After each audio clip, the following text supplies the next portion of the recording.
Gold, trusted gold buyers. మీరు తాకట్టు పెట్టిన బంగారాన్ని విడిపించి ఈ రోజు ఉన్న మార్కెట్ ధరకు కొనబడను.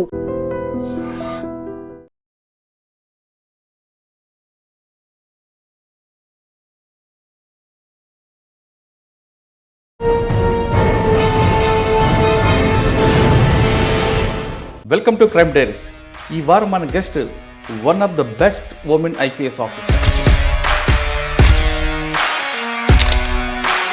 పేరు సరితాబ్ గారు, DCP admin, Vijayawada city.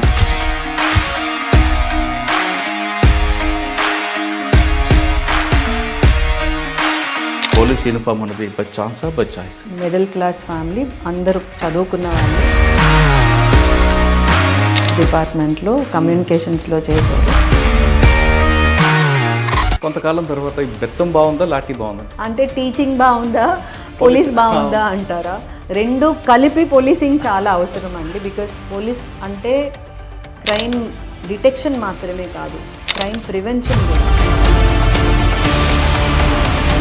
So పోలీసింగ్లో రెండు ఉంటాయి కాబట్టి మీరు అన్నట్టు బెత్తము లాఠీ రెండు అవసరమే. ట్రైనింగ్ అది ఫస్ట్ పోస్టింగ్ బోధన ఏముంది మేడం ఛాలెంజ్ అక్కడ? కమ్యూనల్ చాలా విషయం. శాండ్ లారీ వెళ్తే డ్రైవర్ ఒక రెలిజన్, యాక్సిడెంట్ జరిగిన విక్టిమ్ ఒక రెలిజన్ అంటే మేము రోడ్డు మీద బందోబస్తు చేయాల్సిందే.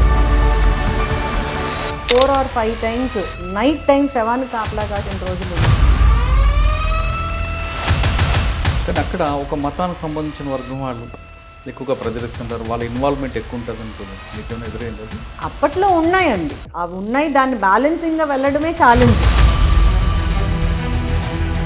మనం నారో మైండెడ్ కాకుండా, పైరోక్యుల్ కాకుండా, నాది యూనిఫామే నా మతం, రాజ్యాంగమే నా ధర్మం అనే స్టైల్లో మనం వెళ్ళామనుకోండి, నా మతం నా ధర్మం, అది చట్టం నాకు నేర్పించింది అదే, అండ్ ఎవ్రీవన్ ఈజ్ ఈక్వల్. కానీ గుంటూరులో సరితా గారి దగ్గరికి ఎవరైనా రావాలంటే బ్రోకర్ లేకుండా, పై రికార్డ్ లేకుండా రావాలి తప్ప కంప్లైంట్ వేరే వాళ్ళతో రాకూడదని వార్నింగ్ ఇచ్చారంటే నిజమే అది. అంటే అన్నెసెసరీ వేస్టేజ్ ఆఫ్ టైం, మనకి వేస్టేజ్ ఆఫ్ టైం.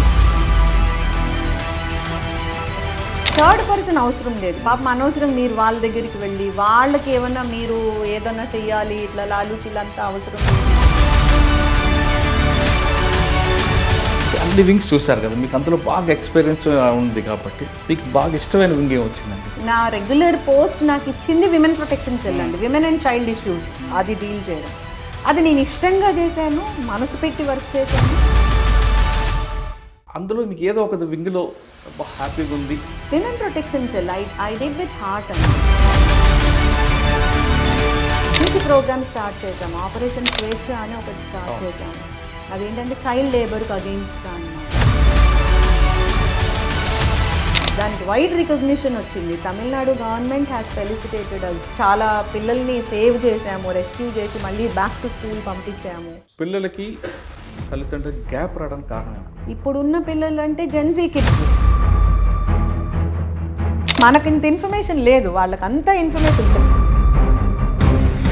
వాళ్ళని ఇన్ఫర్మేషన్ రిచ్ పిల్లలు అని అనుకోవచ్చు. ఐక్యూ లెవెల్ చాలా హై.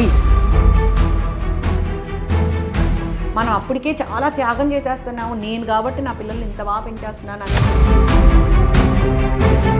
త్యాగాలు ఏం చేయట్లేదు, దేశం కోసం ఏం చేయట్లేదు, మన పిల్లల కోసం మనం చేయాల్సిన రెస్పాన్సిబిలిటీ చేస్తున్నాం. కానీ మనం దాన్ని ఏదో గొప్పగా అనుకుంటాం. అక్కడ మనకి వాళ్ళకి గ్యాప్ వచ్చేస్తుంది.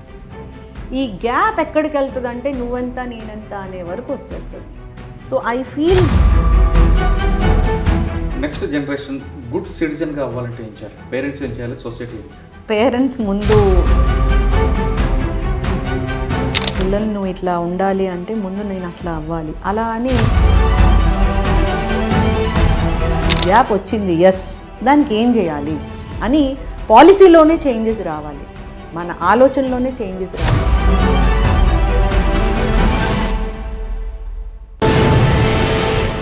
Welcome to crime diaries.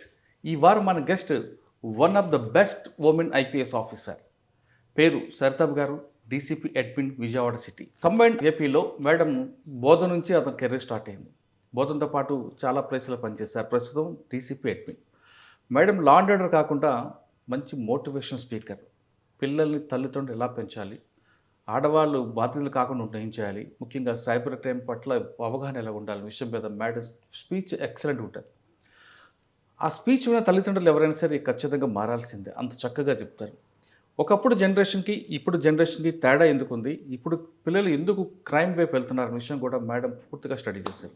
Madam అడిగి చాలా విషయాలు తెలుసుకుంటాం. మేడం నమస్తే అండి. ముందుగా మీకు ఉమెన్స్ డే శుభాకాంక్షలు. థ్యాంక్స్ అండి, థ్యాంక్ యూ. శుభాకాంక్షలు మీకు కూడా. మాకు కూడా thank you. విమెన్స్ డే శుభాకాంక్షలు కేవలం విమెన్ కాదు, అందరం సెలబ్రేట్ అవును, చేసుకోవాల్సిన రోజు ఎందుకంటే కాబట్టి. అమ్మ దగ్గరుండి చెల్లి అందరూ కూడా ఉమెనే కదండి. ఎస్. రైట్ మేడం, మీ స్పీచ్ అనగానే స్టూడెంట్స్ కానీ పేరెంట్స్ కానీ బాగా అట్రాక్ట్ అవుతారండి. అంటే సొసైటీలో ఎక్కడ ల్యాబ్స్ ఉన్నాయి, పిల్లలకి తల్లిదండ్రులకి గ్యాప్ ఎందుకు వచ్చింది, ఒక అమ్మాయి అబ్బాయి ప్రేమించుకున్న తర్వాత వచ్చిన గ్యాప్ ఎలాగ వస్తుంది, వన్ సైడ్ లవ్ ఎలాగ ఎఫెక్ట్ అవుతాయి, ఇవన్నిటి మీద బాగా స్టడీ చేస్తారు. అంటే మీరు పోలీస్తో పాటు ఏమైనా చైల్డ్ సైకాలజీ అని చేశారేమో అనిపిస్తుంది. ఒక్కసారి ఇప్పుడు మనం తీసుకుంటే ఇప్పుడు ఇటీవల కాలంలో యూత్ అంతా కూడా క్రైమ్కి వస్తున్నారు. ఒకప్పుడు క్రిమినల్ అనగానే ఒక ల్యాండ్ మార్క్ ఉండేది, అనుకునే పుట్టుమచ్చం మేఘం ఉంటుండేది. కానీ ఇప్పుడు అంతా సాఫ్ట్గా మంచి హీరోలాగా ఉన్న వాళ్ళు కూడా క్రైమ్ అవుతున్నారు, క్రిమినల్స్ అవుతున్నారు. అంటే రకరకాల ఇష్యూస్ కనిపిస్తున్నాయి. దీనికి పేరెంట్స్ మిస్టేక్ అనుకోవచ్చా, సొసైటీలో వచ్చిన చేంజెస్ అనుకోవచ్చా, లేదా జనరేషన్ గ్యాప్? పేరెంట్స్ చాలామంది చెప్తారు మా టైంలో అలాగుండేది అని, పిల్లలు మాత్రం దాన్ని నేను నమ్మట్లేదు. దానికి రెమెడీ ఉంది. పేరెంట్స్కి పిల్లలకి గ్యాప్ రావడానికి కారణం ఏంటి? ప్లస్ ఇప్పుడు విజయవాడలో తీసుకుంటే ఎలాంటి క్రైమ్ కనిపిస్తుంటుంది, మీరు చేసిన బోధన దగ్గర నుండి విజయవాడ వరకు మీరు తీసుకున్న ఛాలెంజ్ ఏంటి, ఇవన్నీ చెప్పే ముందు ఒకసారి సరితమ్మ గారి ఫ్యామిలీ, అమ్మ నాన్న, పోలీస్ యూనిఫామ్ అన్నది బై ఛాన్సా బై చాయిస్? సో చాలా అన్ని ప్రశ్నలు ఒకేసారి అది ఎప్పుడు సంధించారు. అంటే చాలా ఎప్పటి నుంచో చేయాల్సిన ఇంటర్వ్యూ లేట్ అయింది కాబట్టి అన్ని ప్రశ్నలు వేశారు. ఫస్ట్ నా నేపథ్యం అంటే I'm from a very middle class family. అందరూ చదువుకున్న వాళ్ళే. మా నాన్నగారు కానిస్టేబుల్గా జాయిన్ అయ్యి సబ్ ఇన్స్పెక్టర్గా రిటైర్ అయ్యారు పోలీస్ డిపార్ట్మెంట్లో, కమ్యూనికేషన్స్లో చేశారు. మా మదర్ పీజీ చేశారు, టీచర్గా వర్క్ చేసి ప్రైవేట్ జాబ్ చేశారు. నేను చిన్నప్పటి నుంచి 10th స్టాండర్డ్ వరకు అమ్మమ్మ వాళ్ళ ఇంట్లో పెరిగాను. మా మామయ్యలు పిన్నులు అందరూ బాగా చదువుకున్న వాళ్ళు. సో విజయవాడ నేను Vijayawada Atkinson high school student నేను. So 94 10th passed out. So నేను స్కూల్లో చదువుకుంటున్నప్పుడే 5th స్టాండర్డ్ నుంచి నేనే ట్యూషన్స్ చెప్పేదాన్ని. నా చదువుతో పాటు నేను ట్యూషన్స్ చెప్పేదాన్ని. నాకన్నా పెద్ద వయసు వాళ్ళకు కూడా చెప్పేదాన్ని. అంటే మా స్కూల్ మిషనరీ స్కూల్, కొంచెం స్టాండర్డ్ ఆఫ్ ఎడ్యుకేషన్ కరికులం కొంచెం రెగ్యులర్ దాని మీద కొంచెం లిటిల్ బిట్ అబవ్ ఉంటుంది. బోర్డు డిఫరెంట్ బోర్డు కాబట్టి సిలబస్ అంతా ఎన్సీఆర్టీ బుక్స్ అవి ఉంటాయి కాబట్టి. So teaching is my passion. చిన్నపిల్లలకి చెప్పడం, చిన్నపిల్లల్ని అండర్స్టాండ్ చేసుకోవడం, ఆ చిన్నపిల్లలు చెప్పడంతో పాటు వయోజన విద్య కూడా ఉండేది అప్పట్లో. సోడా బండ్లు వాళ్ళు, సైకిల్ అద్దెకి ఇచ్చేవాళ్ళు, ఎలక్ట్రికల్ వర్క్స్ చేసుకునేవాళ్ళు, అలాంటి వాళ్ళు కూడా వచ్చేవాళ్ళు. పిన్నికి స్కూల్ ఉంది, ట్యూటోరియల్ స్కూల్. సో ఆ పిల్లలు కూడా నేను టీచ్ చేయడం అట్లా నాకు అలవాటు అయింది అనమాట. సో ఆ విధంగా తర్వాత నాకు 2 తమ్ముళ్ళు, ఒక తమ్ముడు డాక్టరు, వాళ్ళ మిస్సెస్ కూడా డాక్టరే, మరదలు కూడా. చిన్న తమ్ముడు ఇంజనీరు, మా చిన్న మరదలు కూడా ఇంజనీరే, మా husband advocate. So it is a good educated family నుంచి వచ్చిన నా నేపథ్యం. నెంబర్ 2, మీరేమైనా చైల్డ్ సైకాలజీ తెలుసుకున్నారా అని అడిగారు. నేను ఎంఎస్సి సైకాలజీ చేశాను, మాస్టర్ ఆఫ్ లా చేశాను. నా graduation psychology, intermediate BiPC, but graduation psychology చేశాను. అంటే సివిల్స్కి అట్లా ఆ టైప్ వెళ్తే బాగుంటుంది అనే ఒక ఆలోచనతోటి అలా జరిగింది. తర్వాత లా చేశాను, Osmania law college. So 10th వరకు నేను విజయవాడలో చదివాను. ఇంటర్మీడియట్ గ్రాడ్యుయేషన్ లా అంతా హైదరాబాద్లోనే, ఓయూ లా కాలేజ్లోనే లా చదివాను. I was a gold medallist there with 4 gold medals. Intermediate బైపీసీలో best outgoing student, Shadan junior college, Khairatabad, Hyderabad. ఆ తర్వాత నేను సివిల్స్ రాశాను, మెయిన్స్ రాశాను. I couldn't get through. గ్రూప్స్లో నాకు ఫస్ట్ అసిస్టెంట్ ఆడిట్ ఆఫీసర్గా వచ్చింది. అప్పుడు డిఎస్పి అసలు నేను ఆప్షన్లో కూడా పెట్టలేదు బికాస్ ఆఫ్ ఫ్యూ రీజన్స్. కానీ తర్వాత మళ్ళీ కలెక్టర్ అవ్వాలనే అంబిషన్ తోటి, మీరు ఇంకో ప్రశ్న అడిగారు, ఇది ఛాన్సా చాయిసా అని అడిగారు. It is a chance only. My choice was actually collector అవ్వడం నా actually ambition. But next attempt రాసినప్పుడు మాత్రం నేను పోలీస్ డిపార్ట్మెంట్ కూడా ఆప్షన్ పెట్టాను. అప్పుడు మాత్రం డిఎస్పి వచ్చింది నాకు. So it was actually by chance వచ్చిన ఇది. But after my passing out parade and all ఇది చాయిస్గా తీసేసుకోవడం జరిగింది. చాయిస్గా తీసుకున్నారా, ప్యాషన్గా పెట్టుకున్నారు? ప్యాషన్గా పెట్టుకున్నాను తర్వాత. అదే ఇప్పుడేం నేను రిపెంట్ అవ్వట్లేదు, మొదట్లో కూడా నేను రిపెంట్ అవ్వలేదు. But to be frank enough, నేను కలెక్టర్ అవ్వాలనేది నాకు చిన్నప్పటి నుంచి ఒక అంబిషన్ ఉండేది. Okay. I couldn't get into it. Training అయిన తర్వాత ఫీల్డ్లోకి వచ్చారు మీరు. కొంతకాలం తర్వాత ఈ బెత్తం బాగుందా, లాఠీ బాగుందా? అంటే టీచింగ్ బాగుందా, పోలీస్ బాగుందా అంటారా? రెండు కలిపి పోలీసింగ్ చాలా అవసరం అండి. బికాస్ పోలీస్ అంటే క్రైమ్ డిటెక్షన్ మాత్రమే కాదు, క్రైమ్ ప్రివెన్షన్ కూడా. ప్రివెన్షన్ అప్పుడు టీచింగ్ అవసరం, డిటెక్షన్ అప్పుడు పోలీసింగ్ అవసరం. సో పోలీసింగ్లో రెండు ఉంటాయి కాబట్టి మీరు అన్నట్టు బెత్తము లాఠీ రెండు అవసరమే. ట్రైనింగ్ అది ఫస్ట్ పోస్టింగ్ బోధన్ అనుకుంటాను. అవునండి, నేను ప్రాక్టికల్ ట్రైనింగ్ నల్గొండ, నిజామాబాద్ జిల్లా బోధన్ ఫస్ట్ పోస్టింగ్. ఏముంది మేడం ఛాలెంజ్ అక్కడ? కమ్యూనల్ చాలా విషయాలు, కమ్యూనల్ ఇష్యూస్ ఉన్నాయండి. అక్కడ శాండ్ లారీ వెళ్తే డ్రైవర్ ఒక రెలిజన్, యాక్సిడెంట్ జరిగిన విక్టిమ్ ఒక రెలిజన్ అంటే మేము రోడ్డు మీద బందోబస్తు చేయాల్సిందే. నేను నా Bodhan town inspector 4 or 5 times night time శవాన్ని కాపలా కాసిన రోజులు ఉన్నాయి. సో అట్లా కొన్ని కమ్యూనల్ ఇష్యూస్ ఉండేవి. అండ్ రూరల్ ఏరియా కాబట్టి రూరల్ ఇష్యూస్ ఏముంటాయో అవి ఉండేవి. But still I did my duty with utmost perfection. లేడీస్కి స్పెషల్గా, చిల్డ్రన్కి స్పెషల్గా నాకంటూ ఒక స్టైల్ ఏర్పరచుకొని వాళ్ళతోటి మాట్లాడటం, వాళ్ళ దగ్గర నుంచి ఇన్ఫర్మేషన్ తెచ్చుకోవడం. Schools, government schools, especially tribal schools కానీ గవర్నమెంట్ స్కూల్స్ కానీ అట్లాంటి వాటికి వెళ్ళడం, వాళ్ళతోటి పల్లె నిద్ర అట్లాంటి ఇన్నోవేటివ్గా చేసుకోవడం. So all that was my cup of tea at that time. కానీ అక్కడ ఒక మతానికి సంబంధించిన వర్గం వాళ్ళు ఎక్కువగా ప్రజరిస్తుంటారు, వాళ్ళ ఇన్వాల్వ్మెంట్ ఎక్కువ ఉంటుంది అంటుందండి. మీకు ఏమైనా ఎదురైంది అది? అప్పట్లో ఉన్నాయండి, అవి ఉన్నాయి. దాన్ని బ్యాలెన్సింగ్గా వెళ్ళడమే challenge. I could do it. అందరు నన్ను యాక్సెప్ట్ చేశారు. I could do it. ఎందుకంటే మనం ఎప్పుడైతే ఓపెన్ మైండెడ్ ఉంటామో, మనం నారో మైండెడ్ కాకుండా, పైరోక్యుల్ కాకుండా, నాది యూనిఫామే నా మతం, రాజ్యాంగమే నా ధర్మం అనే స్టైల్లో మనం వెళ్ళామనుకోండి, నా మతం నా ధర్మం, అది చట్టం నాకు నేర్పించింది అదే. And everyone is equal. పర్సనల్గా నా మతం ఏదన్నా ఉండొచ్చు, పర్సనల్గా నేను నమ్మే ధర్మం ఏదన్నా అయి ఉండొచ్చు, కానీ ప్రొఫెషనల్గా it is law, it is constitution, it is my uniform అనే స్టైల్లో వెళ్ళగలగడం, ప్రజలు కూడా అట్లాగే అర్థం చేసుకోవడం వల్ల నాకు ప్రాబ్లమ్స్ రాలేదు. ఓకే.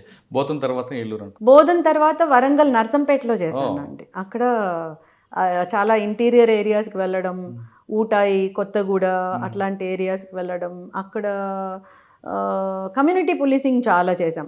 ఇంటీరియర్ ఏరియాస్లో వాళ్ళకి టోర్నమెంట్స్ కానీ, volleyball tournament, cricket tournaments conduct చేయడం కానీ, medical camps, mega medical camps conduct చేయడం కానీ. తర్వాత అక్కడ ఎన్డీ పార్టీ అని ఆ మూమెంట్ ఉండేది. సరెండర్స్ ఉన్నాయి మా దగ్గర. అండ్ విలేజ్లో రెగ్యులర్గా ఉండే ఇష్యూస్ అవి కామన్, ఆ లా అండ్ ఆర్డర్ ఇష్యూస్ అన్నీ కామన్, స్పెసిఫిక్గా ఇట్లా ఉండేవి. But we had a very good team. అక్కడ ఒక టీమ్ ఎఫర్ట్ ఉండేది. నేను ఎక్కడికి వెళ్ళినా నాకంటూ నా టీం నేను ఏర్పరచుకుంటాను, అందరితో కలిసి వర్క్ చేస్తాను. I respect their knowledge, they respect my attitude. ఆ విధంగా నా సబ్ డివిజన్ అంతా నా ఫ్యామిలీ అనే యాటిట్యూడ్ తోటి వెళ్ళడం, వితౌట్ ఎనీ వెస్టెడ్ ఇంట్రెస్ట్ అట్లా పనిచేయడం వల్ల ఎవ్రీవన్ అండర్స్టూడ్ మీ. నాకు మంచి పేరే వచ్చింది. I did my best. Warangal తర్వాత బైఫర్కేషన్ తర్వాత ఐ కేమ్ బ్యాక్. నేను ఆంధ్రప్రదేశ్కి వచ్చాను. వెస్ట్ గోదావరి ఏలూరు డిఎస్పీగా వర్క్ చేశాను. అక్కడ ఛాలెంజెస్ అక్కడ ఉన్నాయి. కొంచెం పొలిటికల్గా హాట్ ఇది ఉంటుంది, ఆ ఇష్యూస్ కొన్ని ఉంటాయి. అటు కమ్యూనల్ ఇష్యూస్ కాదు, కాస్ట్ ఇష్యూస్ కొంచెం అట్లా. Human trafficking Eluru as such కాదండి, అక్కడ కొన్ని పాకెట్స్లో ఉన్నాయి కానీ ఏలూరు యాజ్ సచ్ కాదు. నేను ఏలూరు టౌన్ డిఎస్పీగా వర్క్ చేశాను అనమాట. అది తర్వాత గుంటూరు డిఎస్పీగా, వెస్ట్ సబ్ డివిజన్ డిఎస్పీగా 3 years చేశాను ఆల్మోస్ట్. అక్కడే ఉందండి. That was like it is very strong, politically active capital city. రెగ్యులర్గా ఆనరబుల్ సీఎం గారి విజిట్స్ కానీ, బందోబస్తులు కానివ్వండి, ఎదురుగా కలెక్టరేట్, ధర్నాసు, స్టేట్ వైడ్ ధర్నాస్ కూడా అక్కడే ఉండేవి. చాలా ఇష్యూస్. మా ఆఫీస్కి ఎదురుగా జస్ట్ మెయిన్ రోడ్డు, అక్కడే కలెక్టరేట్, దాని పక్కనే ఎస్పీ గారి office. So town DSP, Guntur west DSP అంటే it is like morning till night happening ఉండేది. పొలిటికల్ Crime సెన్సిటివ్ మళ్ళీ. డిస్ట్రిక్ట్ అండి గుంటూరు అనగానే.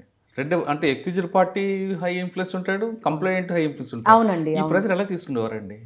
అంటే ఒక్కటండి, నాకు నా మీద కాన్ఫిడెన్స్ ఏంటి అంటే చట్టాన్ని ఉల్లంఘించకుండా స్ట్రైట్గా ఉండేటటువంటి యాటిట్యూడ్, ఆ యాటిట్యూడే నేను బయటకు కూడా ప్రొజెక్ట్ చేయగలిగాను అని నా ఫీలింగ్. కాబట్టి అగెయిన్స్ట్ లా చెయ్యమని నాకు అటువంటి ప్రెషర్ ఎక్కడ రాలేదు. నా యూనిట్ ఆఫీసర్స్ కూడా అంత బ్రాడ్ మైండెడ్ ఆఫీసర్స్. సో అట్నుంచి కానీ పొలిటికల్గా కానీ నాకు ప్రెషర్ రాలే. చిన్న చిన్న సందర్భాలు వచ్చినప్పుడు వాళ్ళని కన్విన్స్ చేసుకునే విధానంలో మనకున్నటువంటి లౌక్యం, మనకున్నటువంటి రిలేషన్షిప్స్ చాలా మంచి రోల్ ప్లే చేసినాయి. కానీ గుంటూరులో సరిత గారి దగ్గరికి ఎవరైనా రావాలంటే డిఎస్పీ గారి దగ్గరికి బ్రోకర్ లేకుండా, పై రికార్డ్ లేకుండా రావాలి తప్ప కంప్లైంట్ వేరే వాళ్ళతో రాకూడదని వార్నింగ్ ఇచ్చారట. అవునండి, నిజమే అది. అంటే అన్నెసెసరీ వేస్టేజ్ ఆఫ్ టైం, మనకి వేస్టేజ్ ఆఫ్ టైం, వాళ్ళకి వేస్టేజ్ ఆఫ్ మనీ. ఇది కూడా మిగతా చోట్ల కూడా నేను అట్లానే, మీకేమైనా ప్రాబ్లం ఉంటే మీరు డైరెక్ట్గా రండి, అంతేగాని థర్డ్ పర్సన్ అవసరం లేదు. పాపం అనవసరం మీరు వాళ్ళ దగ్గరికి వెళ్ళి వాళ్ళకి ఏమన్నా మీరు ఏదన్నా చెయ్యాలి ఇట్లా లాలూచీలంతా అవసరం లేదు. దాంట్లో మనీ ఖర్చు అవ్వచ్చు, ఇంకా మీకేమన్నా మీ నుంచి వాళ్ళు ఏమన్నా ఆశించవచ్చు. నేను ఆశించినప్పుడు మీరెందుకు అటు వెళ్ళాలి అని చెప్పడం అయితే చాలా సందర్భాల్లో జరిగినాయి. తర్వాత పీపుల్ మధ్యలో ఎవరిని మధ్యవర్తులు తీసుకోకుండా స్ట్రైట్గా వచ్చేవాళ్ళు. ఇప్పుడు 4 సబ్ డివిజన్లో మీకు బాగా గుర్తుండిపోయిన కేసులే ఉన్నాయి? చాలా ఉన్నాయండి. తెలంగాణలో వర్క్ చేసిన, అంటే అప్పటి కంబైన్డ్ స్టేట్, అక్కడ కొన్ని ఇష్యూస్ చాలా ఇంపార్టెంట్ కేసెస్ ఉన్నాయి.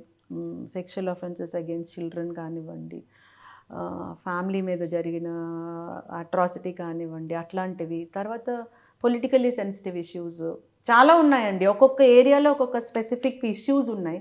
ఆ ఇష్యూస్ని చాలా పెద్దగా జరిగినప్పుడు అది డీల్ చేసే దాంట్లో కొంచెం నేను కూడా మెంటల్గా స్ట్రెయిన్ అయిన సిట్యుయేషన్స్ 2-3 వచ్చినాయి. But still I'm telling, officers understood me. నా మెంటాలిటీ వాళ్ళకి అర్థం కావడం, పబ్లిక్కి నేనేంటో అర్థం కావడం, ఇంక్లూడింగ్ పొలిటీషియన్స్ కూడా, వాళ్ళకు కూడా నేనేంటో అర్థం కావడం, దాంతో నేను స్మూత్గా సేల్ అయ్యి బయటకు వచ్చానని. అంటే మీరు చెప్తున్నట్లుగా బాగా మెంటల్గా స్ట్రెస్ తీసుకున్న ఒక కేసు చెప్పండి.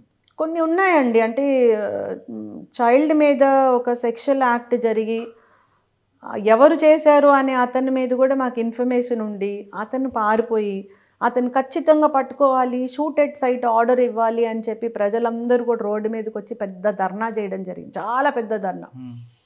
అతనికి సంబంధించిన వాళ్ళ మీద అసాల్ట్ చేసి చంపేయాలి వీళ్ళనన్నా అనే పరిస్థితి తీసుకొని వస్తే, రాత్రికి రాత్రి ఆ లేడీని తప్పించి గవర్నమెంట్ హాస్పిటల్లో జాయిన్ చేసి ఇతను ఎట్లా అన్నా పట్టుకోవాలని చెప్పి మేము పెట్టినటువంటి ప్రెషర్కి ఆ మనిషే తర్వాత సూసైడ్ చేసుకోవడం, ఆ పాప చనిపోయిన పాపకి న్యాయం చేశారు అని చెప్పి పబ్లిక్ కూడా రియలైజ్ అవ్వడం.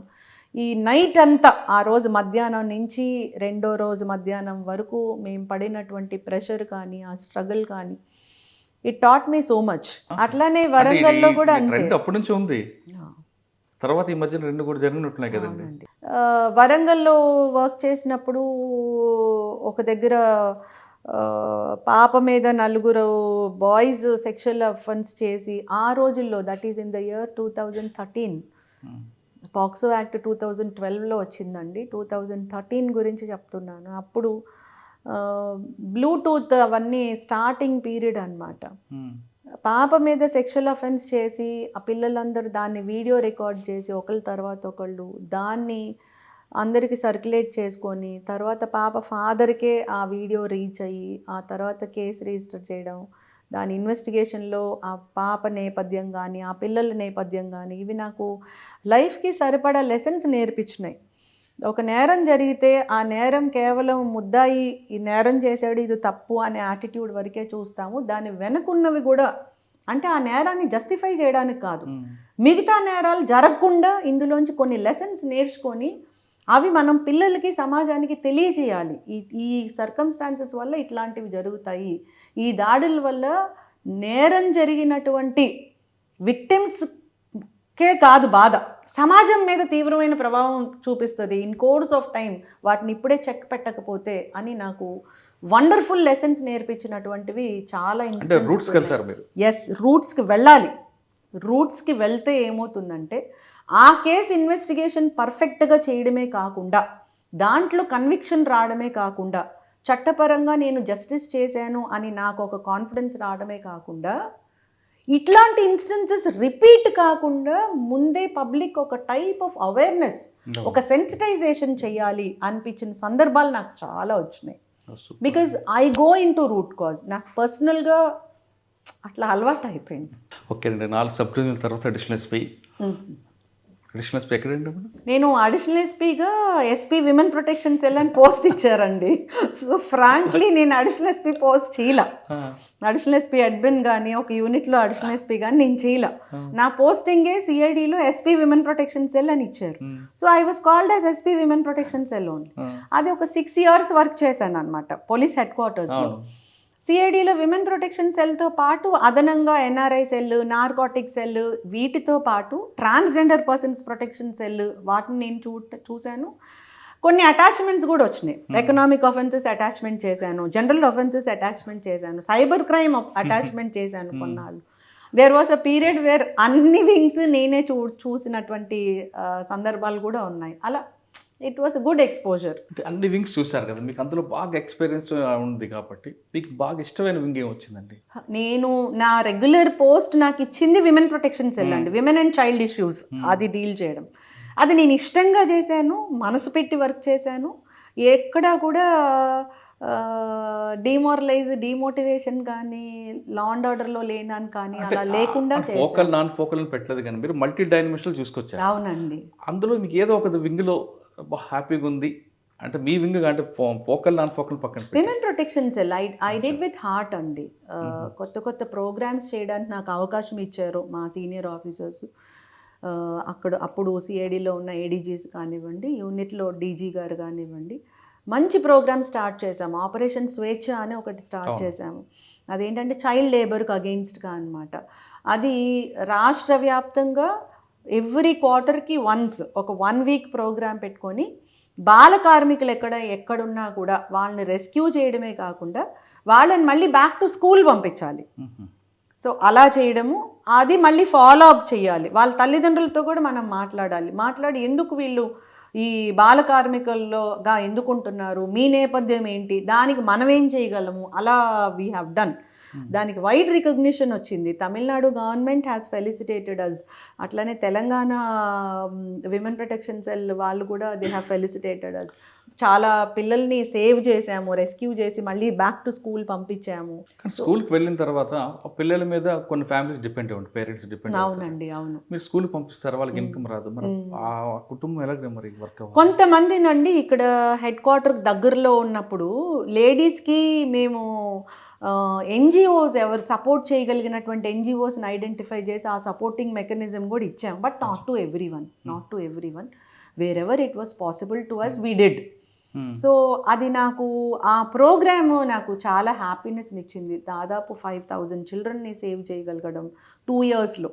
అట్లా అంటే 5,000 మంది బాలకార్మిక మీరు కాపాడారు కదంటే, మీరు రూట్స్కి వెళ్ళడం మీకు అలవాటు కాబట్టి దానికి ఆరిజిన్ ఎందుకు అనిపిస్తుందండి? అంటే సోషల్ ఎకనామిక్ ప్రాబ్లం అనుకోవచ్చా, లేదు కొంతమంది కావాలని పిల్లల్ని బెగ్గింగ్ చేసుకుని పనిచేయడం అనుకుంటా? మ్యాక్సిమం అప్పుడు మేము చూసినవి maximum single parent are orphans ఉన్న పిల్లలే దీనికి ఎకనామికల్గా, సోషల్గా, ఎకనామికల్గా వీకర్ స్ట్రాటా నుంచి ఉన్న వాళ్ళే రిపీటెడ్గా మళ్ళీ చేయడము. బట్ కొంతమంది పిల్లలు ఏంటంటే చదువు అంటే ఇంట్రెస్ట్ లేదు, ఇంక ఏదో ఒకటి చేస్తే మంచిది అనేటటువంటి పిల్లలు కూడా ఉన్నారు. ఎస్పీసీఐడి తర్వాత ఐపీఎస్ కన్ఫర్ అయింది.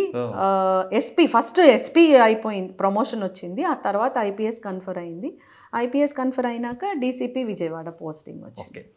డీసీపీ విజయవాడ అడ్మిన్ గురించి అంటే జనరల్గా మీ ఇంటర్నల్ విషయం కాబట్టి మీరు చాలా విషయాల్లో మీరు చెప్పినట్టు సైకాలజీ చూసారు కాబట్టి, ఒకప్పుడు పిల్లలు వేరు, జనరేషన్ వేరు, ఇప్పుడు జనరేషన్ వేరు. పిల్లలకి తల్లిదండ్రులకి గ్యాప్ రావడానికి కారణం ఏమనుకుంటున్నారు? ఇప్పుడున్న పిల్లలు అంటారా మీరు? ఇప్పుడున్న పిల్లలు అంటే జెన్జీ కిడ్స్. ఈ Gen Z kids, this is an interesting topic again అండి. జెన్జీ కిడ్స్ అనగానే యూజువల్గా వీళ్ళకి మోరల్ వాల్యూస్ లేవు, వాళ్ళకి పెద్దలంటే గౌరవం లేదు, వీళ్ళకి హెడ్ స్ట్రాంగ్గా ఉంటారు, యాటిట్యూడ్ ఉంటుంది, డిఫరెంట్ యాటిట్యూడ్. అట్లా మనందరం కూడా మార్కేసేస్తాం కొంచెం లిటిల్ బిట్ ఓల్డర్ జనరేషన్. నా పర్సనల్ ఒపీనియన్, అంటే నేను యూజువల్గా పిల్లలతో మాట్లాడితే నాకు ఇష్టం. స్కూల్స్ కాలేజెస్కి వెళ్తే ఒక టైప్ ఆఫ్ హాబీ. నా పర్సనల్ లైఫ్లో ఏ కొంచెం టైం దొరికినా I go and speak to them. నాకు ఇష్టం అంతే. సో నాకు ఉన్న ఈ ఎక్స్పీరియన్స్లో నేను చూసింది ఏంటంటే these Gen Z kids are information rich. They are blessed with abundance of information. మనకి ఇంత ఇన్ఫర్మేషన్ లేదు, వాళ్ళకి అంత ఇన్ఫర్మేషన్. సెల్ ఫోన్ ఓపెన్ చేస్తే they have abundance of information. దేని గురించి కావాలన్నా వాళ్ళకి తెలుసుకోగలిగే అంత ఇన్ఫర్మేషన్ రిచ్. సో వాళ్ళని ఇన్ఫర్మేషన్ రిచ్ పిల్లలు అని అనుకోవచ్చు. ఐక్యూ లెవెల్ చాలా హై, వాళ్ళకి క్లారిటీ ఎక్కువ. వాళ్ళకి ఏం కావాలి అనేది, ఏం అవసరమో తెలుసా లేదా పక్కన పెడదాం, కానీ వాళ్ళకి ఏం కావాలి ఏం వద్దు అనేది క్లారిటీ ఉంటుంది బాగా. And they are very much authority sceptical అంటారు. అంటే ఏంటంటే మనం కంట్రోల్ చేయాలి అనుకున్నావు, నువ్వు ఇలా చేయొద్దు, ఇలా వెళ్ళొద్దు, ఇలా తినొద్దు, ఇవాళ ఇలానే వేసుకోవాలి, ఇలానే ఉండాలి, ఇట్లానే నడవాలి, ఇట్లానే నవ్వాలి, ఇది చేయకూడదు అని ఒక అథారిటేటివ్గా ఒక కంట్రోల్ చేయాలి అనేటటువంటి యాటిట్యూడ్ ఈ జెన్జీ కిడ్స్కి నచ్చదండి. Because they know what they want but they don't know what they need. అది పక్కన పెట్టండి, ఏం అవసరమో వాళ్ళకి తెలియదు. ఫ్రాంక్లీ స్పీకింగ్ తెలియదు. నేను చూసిన చాలామంది పిల్లల్లో ఏది అవసరమో తెలియదు, కానీ ఏది కావాలో తెలుసు, ఏది వద్దో తెలుసు. అది మనం ఏం చేస్తాము, మనం వచ్చినటువంటి నేపథ్యం, మనం middle class, lower middle class, లేకపోతే అప్పర్ క్లాసే అనుకుందాం. అప్పుడున్న ఎకనామిక్ సోషల్ సర్కమ్స్టాన్సెస్లో ఎంతో కష్టపడి చాలా వ్యయ ప్రయాసలు కోర్చి ఉన్న లిమిటెడ్ రిసోర్సెస్ తోటి ఏదో అవ్వాలి, ఏదో చేయాలి అనే తపనతోటి, ఈవెన్ టాప్ హై క్లాస్ వాళ్ళు కూడా ఏదో చేయాలనే తపనతోటి పైకి ఎదిగి ఒక పొజిషన్కి రీచ్ అయ్యాం. పిల్లలకి నేను పడిన బాధ నా పిల్లలు పడకూడదు అని చెప్పి అప్పుడు మనకు లేని కంఫర్ట్స్ వీళ్ళకి ఇస్తున్నాం. సింపుల్. అప్పుడు ఫ్యాన్ కూడా లేనటువంటి పరిస్థితుల్లో ఇప్పుడు ఏసీ ఇవ్వగలుగుతున్నాం. అప్పుడు నడిచెళ్ళి లేకపోతే రిక్షాల్లో లేకపోతే సిటీ బస్సులో వెళ్ళే పరిస్థితిలో ఇప్పుడు పిల్లలకి స్కూటరో కార్లోనో మినిమం థింగ్స్ అయిపోయినాయి. అప్పుడు హాట్ వాటర్ అంటే సమ్మర్ వస్తుంటే ఐస్ వేసుకొని వాటర్ తాగే పరిస్థితుల్లో ఇప్పుడు ఫ్రిడ్జ్, రెఫ్రిజిరేటర్ అనేది అందరికీ కామన్ అయిపోయింది. సెల్ ఫోన్ అనేది అప్పుడు తెలీదు. ఎస్టీడీ కాల్స్ ఏమైనా చేయాలంటే ట్రంక్ కాల్ బుక్ చేసుకోవాలి, లేదా ఎస్టీడీ కాల్స్ చేయాలి. అది ఒక్కొక్కటి టింగ్ టింగ్ టింగ్ అంటే డబుల్ అయిపోతాయని ఒకటి లోపల టెన్షన్, మాట్లాడేది తక్కువ, టెన్షన్ ఎక్కువ, బీపీ పెరిగిపోయేది. ఇప్పుడు అంత ఫ్రీ నెట్వర్క్. అప్పుడు ఏ చిన్న ప్రిపరేషన్ చేయాలన్నా లైబ్రరీకి వెళ్ళాలి, బుక్స్ చదువుకోవాలి. అసలు ముందు బుక్స్ సంపాదించుకోవాలా, దాన్ని ఓపెన్ చేయాలి, ఎలా చదవాలో తెలియదు, ఏం చదవాలో తెలియదు. టీచర్ ఏం చెప్తే అంతవరకే, అది సగం అర్థం అవుతుంది, సగం అర్థం కాదు. రెస్ట్ ఆఫ్ ద థింగ్ మన విజువల్, మనం ఎట్లా ఇమాజిన్ చేసుకుంటామో దాన్ని ఏమంటారు, మన క్రియేటివిటీ బట్టి ఉంటుంది. But now everything they have. టీచరే ఎందుకు అని అనుకునే అంతలాగా వాళ్ళకి ఇన్ఫర్మేషన్ ఉంది. ఇట్లాంటి పిల్లలకి కంట్రోల్ చేస్తూ దానికి రీజన్ చెప్పకుండా ఇలా చేయకూడదు, ఇది పాపం, కళ్ళు పోతాయి, లేకపోతే దేవుడు శిక్షిస్తాడు అంటే ఎక్కడుంటాడు ఆ దేవుడు, ఎలా ఉంటాడు అని అడుగుతారు. మనం ఆన్సర్ చెప్పలేము. కళ్ళు పోతాయి అంటే ఎందుకు పోతాయి అని అడుగుతారు, మన దగ్గర ఆన్సర్ ఉండదు. ఇలా కూర్చోకూడదు, ఇలా నిల్చోకూడదు, కాళ్ళు ఊపితే ఇలా అవుతుంది అంటారు. కాళ్ళకి దానికి ఏం సంబంధం అంటారు, మన దగ్గర ఆన్సర్ ఉండదు. So when you are speaking something or controlling them without any scientific reason or logic behind it, వాళ్ళు ఎందుకు వింటారండి, అసలు ఎందుకు వినాలి? సో వాట్ అంటాడు.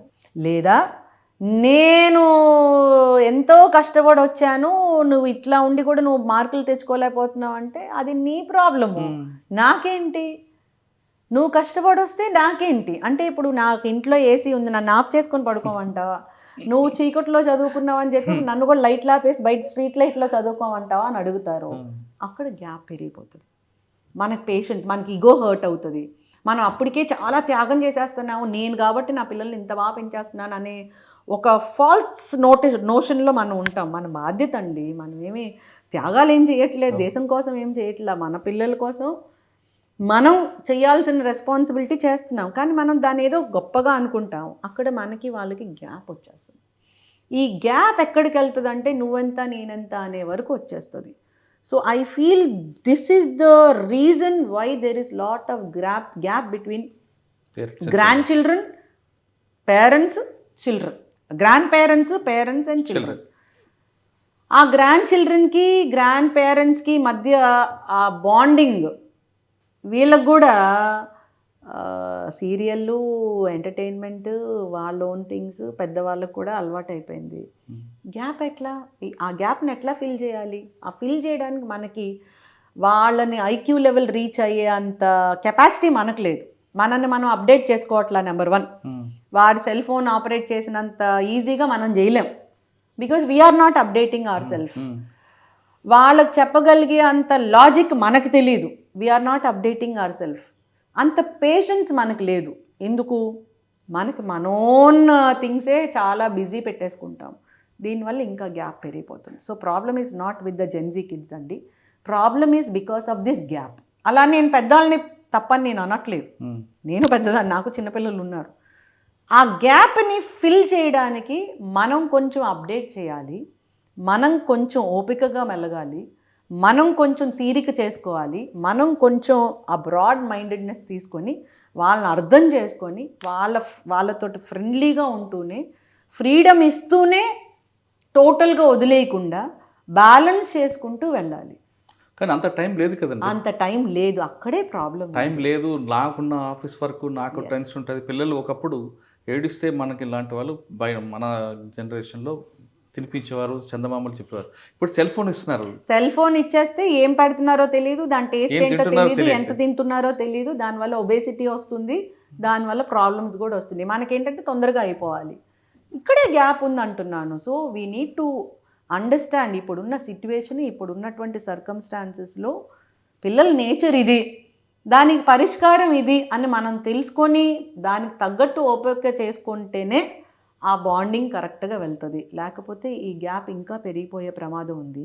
గ్యాప్ పెరిగిపోతే హ్యూమన్ రిలేషన్స్ చెడిపోవడమే కాదండి, క్రైమ్ రేట్ పెరిగిపోతుంది, ఎకనామిక్ అఫెన్సెస్ పెరిగిపోతాయి, సెక్షువల్ అఫెన్సెస్ అగైన్స్ చిల్డ్రన్ పెరిగిపోతుంది, ఆన్లైన్ క్రైమ్ అగైన్స్ చిల్డ్రన్ పెరిగిపోతుంది. గ్యాప్ వల్ల పిల్లలు they are addicted to cell phones. ఆ సెల్ ఫోన్స్లో వాళ్ళు ఏం చూస్తున్నారో మనకు తెలియదు, వాళ్ళని ఎవరు మోసం చేస్తున్నారో మనకు తెలియదు. ఆన్లైన్ చైల్డ్ సెక్షువల్ అబ్యూస్ అనే దాని మీద నేను విమెన్ ప్రొటెక్షన్ సెల్లో ఉన్నప్పుడు I was a nodal officer. AP police నుంచి I was a nodal officer to deal with online child sexual abuse. అందులో online crimes, sexual crimes against children, ఆ nature చూస్తే చాలాసార్లు నేను చాలా డిస్టర్బ్ అయ్యాను. ఇంత క్రైమ్ పిల్లలు అంటే మన స్టేటా వేరే స్టేటా కాదండి, అది టోటల్గా crime scenario against children, sexual abuse against children total scenario చూస్తే ఇంత ఉందా అసలు దీంట్లో అని నేనే భయపడిపోయినటువంటి పరిస్థితులు కూడా ఉన్నాయి. Even ladies also committing sexual abuse against children అట్లాంటివి. సో ఈ గ్యాప్ వల్ల ఇన్ని ప్రమాదాలు వచ్చేటటువంటి పరిస్థితి ఉంది. డ్రగ్ అబ్యూజ్ ఇంకోటి, అది ఇంకా చాలా తీవ్రమైన ప్రమాదం. పేరెంట్స్కి చిల్డ్రన్కి ఉన్న గ్యాప్, ఆ కమ్యూనికేషన్ లేకపోవడం, హ్యూమన్ రిలేషన్స్ లేకపోవడం, వీటి అదర్ సైడ్ ఏమవుతుంది, they are reflecting in sexual crimes జరగడము, డ్రగ్ అబ్యూస్ జరగడము, సూయిసైడల్ థాట్స్ రావడము, వాళ్ళు వేరే వాళ్ళతోటి రిలేషన్స్ పెట్టుకోవడము, లేదా వాళ్ళే టెంపరీగా ఉన్న ప్లెజర్స్ కోసం మర్డర్స్ చేసేటటువంటి పరిస్థితి, ఇట్లాంటి క్రైమ్కి దారి తీస్తుంది ఒక గ్యాప్. ఎస్. ఒకప్పుడు పిల్లలు దీన్ని తప్పు చేస్తే పేరెంట్స్ మందలించేవారు. పేరెంట్స్ మందలించిన తర్వాత కూడా వినకపోతే గురువులు కొట్టేవారు. గురువుల తర్వాత వినకపోతే పోలీసుల వరకు వచ్చారు. ఇప్పుడు పేరెంట్స్ మందలించడం, కొట్టడం, గురువులు కొట్టడం వరకు చూస్తున్నామండి. లేదండి, మందలించడం వరకు ఓకే, కానీ కొట్టడం అనేది లేదు. ఇక్కడ మళ్ళీ బాలల హక్కులకి మన బాధ్యతకి మధ్య ఉన్నటువంటి క్లాష్. ఇప్పుడు బాలల హక్కుల్లో దండించి వాళ్ళని కంట్రోల్ చేయడం అనేది రాంగ్. వాళ్ళ మీద ఫిజికల్ అబ్యూస్ చేసేటటువంటి హక్కు ఎవరికీ లేదు, ఇంక్లూడింగ్ తల్లిదండ్రులకు కూడా లేదు. అలా అని దండించకుండా, అంటే కంట్రోల్ చేసుకోకుండా వాళ్ళను కనిపెడుతూ వాళ్ళని అవసరమైన మేరకు మందలించకుండా అంటే టోటల్గా గాడి తప్పేటటువంటి పరిస్థితి ఉంది. So there has to be a balance. కొట్టడం ఒకటే పరిష్కారం అంటే ఈ రోజుల్లో కొట్టడం సరైంది కాదు. బికాజ్ దానివల్ల బ్యాక్లాష్ అయిపోయే పరిస్థితి ఉంది. కరెక్ట్. మరి ఆ ప్రాబ్లం సొల్యూషన్ ఏంటి? అందుకే అంటున్నాను, ఓపిక చేసుకోవాలి. ఇది నేను వేల సార్లు చెప్పాను, మనం పిల్లలకి ఇచ్చేటటువంటి ఆస్తి time and touch. Thousands of times I told, సమయం, స్పర్శ. ఈ సమయము స్పర్శ ఎప్పుడైతే పెద్దవాళ్ళ నుంచి కుటుంబం నుంచి పిల్లలకి కరువు అవుతుందో ఖచ్చితంగా ఆ సమయం బయట ఎక్కడో వెళ్ళకూడని చోట్లకి వెళ్ళి ఆ సమయాన్ని స్పెండ్ చేసే పరిస్థితి వస్తుంది. ఆ స్పర్శ ఎప్పుడైతే కోల్పోతారో, నేను ఓన్లీ తల్లిదండ్రులు అంటలేదు, టోటల్ ఫ్యామిలీ ఆ స్పర్శని బయట నుంచి వెతుక్కునేటటువంటి ప్రమాదం ఉంది. So we have to give that time and touch to our children. దానికి చాలా ఓపిక కావాలి. చెప్పినంత ఈజీ కాదు, నాకు కూడా అంత ఈజీగా ఏం దొరకలేదు. బట్ స్టిల్ నా వైపు నుంచి నాకున్న లిమిటెడ్ టైంలో నాకు తెలిసినంత మేరకు నా పిల్లల్ని అర్థం చేసుకోవడానికే ట్రై చేశాను. 1-2 సార్లు కొంచెం డీవియేషన్ అవుతుందేమో అనిపించినప్పుడు నా స్టైల్లో చెప్పడానికే ట్రై చేశాను. వాళ్ళకి చెప్పడం కన్నా చేసి చూపించడం ఇంపార్టెంట్. వాళ్ళు చూసి నేర్చుకుంటారు, చెప్పింది విని కాదు అనేది నేను ప్రగాఢంగా నమ్ముతాను. నువ్వు తప్పు చేయకూడదు, నువ్వు పక్కనోడిని మోసగించడం అవి చేయకూడదు, పెద్దల్ని గౌరవించాలి అని నేను చెప్పేదానికన్నా నేను గౌరవిస్తే, నేను మోసానికి దూరంగా ఉంటే, నేను కరప్షన్కి దూరంగా ఉంటే, నేను బ్రైబరీకి దూరంగా ఉంటే చూసి నేర్చుకుంటారు అనేది నా పర్సనల్ లైఫ్లో నేను చూసినటువంటి నా ఎక్స్పీరియన్స్. సో వాళ్ళని అర్థం చేసుకోవాలి, ఫ్రెండ్లీగా ఉండాలి, మందలించాలి, కంట్రోల్లో కూడా పెట్టుకోవాలి. కానీ టోటల్గా వాళ్ళ ప్రైవసీని మనం కాల రాస్తున్నాం అనేటటువంటి పిక్చర్ కూడా ఇవ్వకూడదు. బికాజ్ మన చిన్నప్పుడు ప్రైవసీ అంటే తెలియదండి. I didn't know what it is. అందరం కలిసి కింద పడుకునే అది. But now even a small child is expecting privacy. We have to understand that is a trend. ఇంక మనం అర్థం చేసుకోవాలి. ఆ ప్రైవసీని గౌరవిస్తూనే ఫ్రెండ్షిప్ మెయింటైన్ చేసుకుంటూ, అర్థం చేసుకుంటూ, ఫ్రెండ్లీగా ఉంటూ చేయాలి. ఇది అంత ఈజీ కాదు. ఆ జాయింట్ ఫ్యామిలీ లేదు, ఇప్పుడు న్యూక్లియర్ ఫ్యామిలీ అయిపోయింది. తల్లిదండ్రులు ఇద్దరూ వర్క్ చేయాలి. ఇంటికి వచ్చినా కూడా వర్క్ ప్రెషర్ తల్లిదండ్రులు ఇద్దరికీ ఉంటాయి. సో పిల్లలకి అంత టైం మనం ఇవ్వకపోవడం వల్ల వాళ్ళని ఏదో ఒక విధంగా దాన్ని కాంపెన్సేట్ చేయడానికి లగ్జూరియస్ థింగ్స్ పిల్లలకి ఇచ్చేస్తాం, మనమే అలవాటు చేస్తాం. I know many parents telling that మా వాడికి నేను బర్త్డే అంటే అసలు 50,000 ఇచ్చాను. వాడు ఏ క్లాస్ అండి? 6th క్లాస్ 7th క్లాస్ పిల్లలకి. అంటే దాన్ని తప్పనాలా, రైట్ అనాలా, మూర్ఖత్వం అనాలా, వీ డోంట్ నో. చాలా చాలా గొప్పగా చెప్తారు. నేను అసలు మా అమ్మాయికి నేను టోటల్ ఫ్రీడమ్ ఇచ్చేస్తానండి. తను పబ్కి వెళ్తుంది, తనకి చాలామంది ఫ్రెండ్స్ ఉన్నారు, ఎప్పుడో వస్తుంది, నేను ఎప్పుడూ అడగను ఎక్కడికి వెళ్ళేవు అంటారు. అది రైటా రాంగా అంటే దాంట్లో పాజిటివ్ ఉంది, నెగిటివ్ ఉంది. Too much of anything is dangerous. Too much of freedom is dangerous. Too much of restriction is dangerous. Too much of control is dangerous. Too much of friendliness also might be dangerous. ఏదన్నా అతి సర్వత్ర వర్జయత్ అండి. బ్యాలెన్స్గా వెళ్ళాలి. అన్నిటికన్నా ముందు ఇప్పుడున్నటువంటి ట్రెండ్ని అర్థం చేసుకోవాలి. మనం పెద్దవాళ్ళు ఇప్పుడున్న ట్రెండ్ని అర్థం చేసుకోవాలి. నేను అప్పుడెప్పుడో చిన్న న్యూస్ పేపర్లు చూసే అన్నీ తెలుసుకున్నాను, నువ్వు కూడా న్యూస్ పేపర్లు చూసే చదవాలి, సెల్ ఫోన్ పక్కన పెట్టాలంటే అది అవ్వదండి. టెక్నాలజికల్గా అడ్వాన్స్ అవుతూనే వాళ్ళని కంట్రోల్ చేసుకోవడానికి మనకు ఫస్ట్ టెక్నికల్గా అంత నాలెడ్జ్ ఉండాలి. మనకి ఆ నాలెడ్జ్ మనం అప్డేట్ అవ్వాలి. అంటే క్రైమ్ అనగానే గతంలో మెన్ వరకే ఉంటుంది, ఇప్పుడు ఉమెన్ కూడా క్రైమ్ రకరకాలు చూస్తున్నాం. అవునండి. దాని కారణం ఏమనుకోవచ్చండి? అంటే మనం ఊహించలేని రకాల కనిపిస్తుంది. అవునవును. రీసెంట్గా నేను న్యూస్ చూసినప్పుడు చిన్న బిడ్డ 2 months బాబు బాగా ఏడుస్తున్నాడు, విసిగిస్తున్నాడు అని చెప్పి ఆ బాబుని నోట్లో క్లాత్ గ్యాగ్ చేసి కాలు కట్టేసి పొయ్యిలో పడేసింది న్యూస్లో చూశానండి, మన తెలుగు రాష్ట్రాల్లోనే. Just day before yesterday I have seen on news. హైదరాబాద్లో కూడా ఆమె ఇల్లు అని చెప్పి 2 పిల్లల్ని తీసుకెళ్లి ట్రైల్. అవునండి. అవును. ఇవి అంటే మనం ఇట్లాంటి సెక్సువల్ రిలేషన్ లో కూడా మర్డర్ చేయడం, భర్తను కూడా చంపేస్తున్నారు. అంటే దీన్ని జనరలైజ్ మనం చేయకూడదు. 2-3 ఇన్స్టెన్సెస్ తీసుకొని సమాజం అంతా చెడిపోయిందని కూడా అనకూడదు. Multiple reasons. జనరేషన్ చేంజ్ అయిపోయింది. అంటే మనం ఇంతకుముందు చెప్పిన పాప భీతి కానీ, ఆ విలువలు కానీ, అమ్మో ఇది అయితే తప్పు కదా, ఈ తప్పుకి ఏదో శిక్ష పడుతుంది కదా, దీన్ని నన్ను ఏదో నెగిటివ్గా చూస్తారు కదా, అట్లాంటివి ఏం లేవు ఇప్పుడు. అంతా ఎవ్రీథింగ్ బికేమ్ ఓపెన్. ప్రతిదీ ప్లెజర్ ప్రిన్సిపల్ అయిపోయింది. హ్యాపీనెస్కి ప్లెజర్కి తేడా తెలీదు. ఆనందం వేరు, క్షణికానందం వేరు. క్షణికానందం ఎప్పుడు ప్రమాదానికే దారితీస్తుంది. ఆ టైంలో కిక్ ఉంటుంది, తర్వాత ఉంటుంది యాక్చువల్ ప్రాబ్లమ్. సో ఆ తారతమ్యం తెలుసుకోలేక so many mistakes, so many things. నిన్న కృష్ణా నదిలో ఒక అమ్మాయి దూకేసింది, అంటే చనిపోయింది కూడా.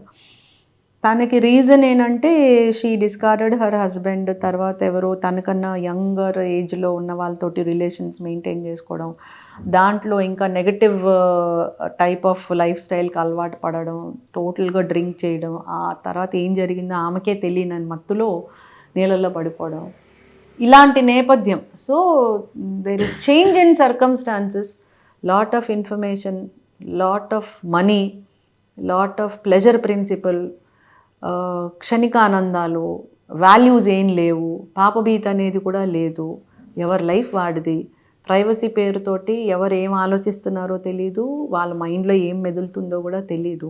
So we have to give again importance to some sort of human relations అండి. మనిషికి మనిషి అవసరం అనేటటువంటి హ్యూమన్ రిలేషన్స్ కూడా కావాలి. బట్ ఫైనల్గా చెప్పండి, నెక్స్ట్ జనరేషన్ గుడ్ సిటిజన్గా అవ్వాలంటే ఏం చేయాలి? పేరెంట్స్ ఏం చేయాలి? సొసైటీ ఏం చేయాలి? పేరెంట్స్ ముందు పిల్లలు ఎలా గుడ్ సిటిజన్ అవ్వాలని మనం అనుకుంటున్నామో మనం అలా ఉండడానికి 100% ట్రై చేయాలి.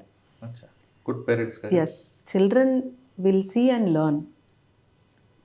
పిల్లలు నువ్వు ఇట్లా ఉండాలి అంటే ముందు నేను అట్లా అవ్వాలి. అలా అని నేనేదో చాలా తక్కువ మార్కులతోటి చాలా కష్టపడి ఏదో పైకి వస్తే అయితే ఇప్పుడు నేను నా పిల్లలకి బాగా మంచిగా చదువుకొని మంచి మార్కులు తెచ్చుకోవటానికి చెప్పడానికి అర్హత లేదా అంటే నో, అలా అని కాదు నేను అనేది. వాల్యూ సిస్టంలో, ఆ వాల్యూ సిస్టంలో, ఆ కాండక్ట్ క్యారెక్టర్లో we have to stand as an example to the children number 1. అలా కాని పక్షంలో కూడా పిల్లలకి అర్థం చేయించాలి ఏ నేపథ్యం నుంచి మనం వచ్చామో, మన రూట్స్ ఏంటి అని. హిస్టరీ అర్థం చేయించాలి పిల్లలకి. నా ఫ్యామిలీ హిస్టరీ, నా రాష్ట్రం యొక్క హిస్టరీ, నా దేశం యొక్క హిస్టరీ, అది అర్థం చేయించాలి. నీ గ్రాస్ రూట్స్, నీ మూలాలు ఏంటి అని అర్థం చేయించాలి. దానికి అంత టైం కావాలి మనకి, వాళ్ళతో అంత టైం స్పెండ్ చేయాలి. ఫ్రెండ్లీగా మెలుగుతూనే వాళ్ళని అబ్జర్వ్ చేస్తూనే చేసుకోవాలి. టీచర్స్ తోటి మనకు ఆ మంచి రిలేషన్షిప్స్ ఉండాలి. అలా కాకుండా టీచర్ ఏదో మందులు ఇచ్చాడని చెప్పి వెళ్ళి నేనే నా కొడుకుని కొట్టను, నేను అల్లారు ముద్దుగా పెంచుతాను, ఒక మాట అన్ను, నువ్వెవడో కొట్టడానికి, నీకు జీతం ఇచ్చేస్తున్నాను కదా ఇంకంతే నీది అని పేరెంట్గా నేనే వెళ్ళి టీచర్స్తో చెప్తే రేపు టీచర్స్కి ఏం ఇన్సెంటివ్ ఉంటుందండి పిల్లలు మంచి భవిష్యత్తు ఇవ్వడానికి, నేను మౌలు చేయాలి అనేటటువంటిది ఉండదు కదా attitude. Plus social media is showing so much to the children, lot of exposure. ఆ ఎక్స్పోజర్లో టోటల్గా సోషల్ మీడియాకి పిల్లల్ని దూరంగా పెట్టగలిగే పరిస్థితి లేదు. మొన్న చూసాం కదండి గజియాబాద్లోన, ఇక్కడ 3 పిల్లలు, గర్ల్స్, అక్క చెల్లెళ్ళు, వాళ్ళ సెల్ ఫోన్ ఎడిక్షన్ అయ్యిందని ఫాదర్ సోషల్ మీడియాకు దూరంగా ఉండాలని సెల్ ఫోన్స్ తీసేసుకుంటే 3 కలిసి ఇంటి పై నుంచి దూకి ఆత్మహత్య చేసుకున్నారంట. అది అందరి పిల్లలు అలా ఉన్నారని జనరలైజ్ చేయకూడదు, కానీ పిల్లల్లో అట్లాంటి యాటిట్యూడ్ వస్తుంది అని తెలుసుకోవాలి. సో వాళ్ళని మంచి పౌరులుగా ఎదగాలి అంటే ఇప్పుడున్న న్యూక్లియర్ ఫ్యామిలీ, ఇప్పుడున్నటువంటి ఇన్ఫర్మేషన్ రిచ్ సొసైటీలో మనకంత ఓపిక, మనకంత తీరిక ఉండాలి. ఎడ్యుకేషన్ సిస్టంలో చేంజ్ రావాలి, సోషల్ మీడియాలో చేంజ్ రావాలి, ఎంటర్టైన్మెంట్ వరల్డ్లో చేంజ్ రావాలి, కల్చర్లో చాలా changes. For example drug culture, lot of enforcement జరుగుతుంది, లాట్ ఆఫ్ అవేర్నెస్ మనం ఇస్తున్నాం, ఎందుకు తీసుకోకూడదు అని. సెక్షువల్ అఫెన్సెస్, పిల్లలకి నో చెప్పగలిగేటటువంటి ధైర్యం ఇవ్వడము, ఏమైనా జరిగితే తల్లిదండ్రులకి ఫ్రీగా చెప్పుకోగలిగే అంత రిలేషన్షిప్ మెయింటైన్ చేయడము, ఎమర్జెన్సీగా ఏమేమి ఉన్నాయి, గవర్నమెంట్ ఏజెన్సీస్ ఏమున్నాయని పిల్లలకి చిన్నప్పటి నుంచి అండర్స్టాండ్ చేయించడము. సో ఇది ఒక సామాజిక బాధ్యత, ఇది అందరి బాధ్యత, కేవలం తల్లిదండ్రుల బాధ్యతో లేకపోతే టీచర్స్ బాధ్యతో కాదు, ఇది అందరి బాధ్యత అని. పాలసీ మేకింగ్ అంత స్ట్రాంగ్గా ఉండాలి, గవర్నమెంట్ ఎజెండాకి తీసుకెళ్ళిపోవాలి. ఈ జనరేషను చాలా డిఫరెంట్ పాస్ట్ జనరేషన్ కన్నా. ఈ జనరేషన్కి ఇప్పుడు నువ్వు ఇచ్చేదే నెక్స్ట్ జనరేషన్కి దేశం తీసుకోగలుగుతుంది. You have to give something to gain something tomorrow అనే అంత పాలసీ మేకింగ్ జరగాలి. ఇప్పుడు చాలా రిస్ట్రిక్షన్స్ పెడుతున్నారు కదండి కొన్ని సోషల్ మీడియా, దాంట్లో గవర్నమెంట్ పాలసీయే తీసుకొని వస్తుంది. ఇట్లాంటి లాస్, ఇట్లాంటి పాలసీస్, ఇట్లాంటి ప్రోగ్రామ్స్ చాలా చేయాల్సిన అవసరం ఉంది. Because generation demands it, rather than వాళ్ళని బ్లేమ్ చేసేదానికన్నా మనల్ని జస్టిఫై చేసుకొని పిల్లల్ని బ్లేమ్ చేసి జనరేషన్ చాలా చెడిపోయింది, పాడైపోయింది, గ్యాప్ వచ్చేసింది అనే కాకుండా, గ్యాప్ వచ్చింది ఎస్, దానికి ఏం చేయాలి అని పాలసీలోనే చేంజెస్ రావాలి, మన ఆలోచనలోనే చేంజెస్ రావాలి, సిస్టమాటిక్గా చేంజెస్ చాలా, ఇన్స్టిట్యూషనలైజ్ చేంజెస్ చాలా రావాలి. మీరు చాలా క్రైమ్ రేట్ చూశారు, ప్రతి కేస్ స్టడీ చూస్తున్నారు, రూట్స్కి వెళ్తుంటారు. ఇటీవల కాలంలో సింగిల్ పేరెంట్స్ ఉన్న పిల్లలు కొంతమంది క్రైమ్ వైపు వెళ్తుంటారు, అందరూ కాదు కొంతమంది అనేది ఒక వార్త ఉంది, వాస్తవం అంటారు? చాలా చోట్ల అలా జరిగిందండి. కొన్ని మేము చూసినటువంటి క్రైమ్లో ఎస్పెషలీ చిల్డ్రన్, చట్టంతో విభేదించిన పిల్లలు అని మనం అనాలి, బాల నేరస్తులు అంటాం కానీ అలా అనకూడదు. Child in conflict with law, అందులో చాలామంది పిల్లలు maximum 60 to 70% or more than that also orphans, semi orphan చిల్డ్రన్నే. బికాస్ తల్లి ఒక్కతే పాపం తను కష్టపడటం మీదే కాన్సన్ట్రేషన్, పిల్లడి కడుపు నింపడం లేక చదువు చెప్పించడం వరకే కాన్సన్ట్రేట్ చేయగలదు, కానీ అంతకన్నా ఎక్కువ వాళ్ళ నుంచి మనం ఎక్స్పెక్ట్ చేయలేము. సో ఇలాంటి సందర్భాలు మీరు చెప్పిన క్వశ్చన్ అయితే కరెక్టేనండి. చైల్డ్ ఇన్ కాన్ఫ్లిక్ట్ విత్ లా చూసినప్పుడు చాలా వరకు సింగిల్ పేరెంట్ ఉన్న సిట్యుయేషన్ ఆ సందర్భంలోనే ఉన్నారు. మరి దానికి రెమెడీ ఉందంటారా? దానికి రెమెడీ అంటే the government has to take up that, ఆ support mechanism. It is a policy making. కానీ దానికన్నా మనలోనే భర్తతో విభేదాలు కానీ భార్యతో విభేదాలు వచ్చినప్పుడు, ఇంట్లో పిల్లలు ఉన్నప్పుడు మనం సర్దుకొని పోతే బెటర్ కదండి. సర్దుకొని పోవడం అంటే మళ్ళీ హక్కులు బాధ్యతలు మధ్య ఉన్నటువంటి క్లాష్. ఎస్, 100% కరెక్ట్ అండి. అది హక్కులకి బాధ్యతలకి మధ్య ఉన్నటువంటి క్లాష్. హక్కు అనగానే నీ ఇష్టం వచ్చింది చేయడం కాదు, నీ హక్కు వేరే వాళ్ళ బాధ్యత, వాళ్ళ హక్కు నీ బాధ్యత. It is a mutual give and take. అది తెలిస్తే బాగుంటుంది. ఇప్పుడు భార్యాభర్తలు ఉన్నారు, నా హక్కు అని ఇద్దరు హక్కుల కోసం ఫైట్ చేయకుండా నీ హక్కు నా బాధ్యత, నా హక్కు నీ బాధ్యత, అంత బ్రాడ్ మైండింగ్ ఉంటే అసలు ఇంకా బ్రహ్మాండంగా ఉంటుంది. మీ పిల్లలు చక్కగా ఉండాలి, గుడ్ సిటిజన్ అనిపించుకోవాలంటే మీరు రెండే చేయాలంటున్నారు సరిత గారు. ఒకటి టైం, 2 టచ్. పిల్లలకి ఎక్కువ టైం ఇవ్వండి, వాళ్ళతో మాట్లాడండి, కూర్చోండి, వాళ్ళతో స్పర్శ ఇవ్వండి, ఖచ్చితంగా మీ పిల్లల్లో మార్పు వస్తుంది. ఒక భావితరాల్లో మంచి పిల్లలు రావాలంటే కేవలం తల్లిదండ్రులు కాదు, సొసైటీలో కూడా మార్పు రావాలి. ఇది మన సొసైటీ అన్నది చూపిస్తే ఖచ్చితంగా next generation the best generation అవుతారంటూ సరిత గారు చెప్తున్నారు. ఇది వారం సరిత మేడంతో ఎక్స్క్లూజివ్ ఇంటర్వ్యూ. వచ్చే వారం మరో గెస్ట్తో మళ్ళీ కలుద్దాం. అంతగా నమస్తే. Thank you madam. Thank you sir. iDreams, this police diaries is something very, very valuable towards that. I must really appreciate Murali, your insights. iDreams founder and CEO Chinna Vasudev Reddy గారితోని Muralidhar crime stories చాలా famous అయిపోయినాయి. Gautam Savan garu and Sajjal Well done. I congratulate him for doing so well. And I congratulate him, his boss also. So well.